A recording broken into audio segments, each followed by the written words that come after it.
Lighting. Lighting is an important feature in creating a successful classroom podcast. Solutions range from making best use of the existing classroom lighting and window light source to using LED softbox lights and background lighting. The key to good lighting effects is to have soft lighting with only very limited shadows. Overhead lighting is not ideal but may be all that you have in a classroom apart from window light. Take into account the position of overhead lights to get the best effect on students' faces by choosing the best location in the classroom if possible.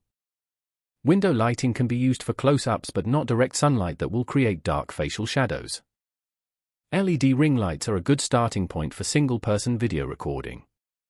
They provide a soft and even flattering light for all skin types. They are relatively easy to set up and use. They simply slip over a camera or sit on a desktop stand but do need a power supply. For more advanced single-person or small group, use studio lighting with LED softbox lights placed in front at either side of your subject at a 45-degree angle and a minimum distance of 1 meter for a flattering, natural look.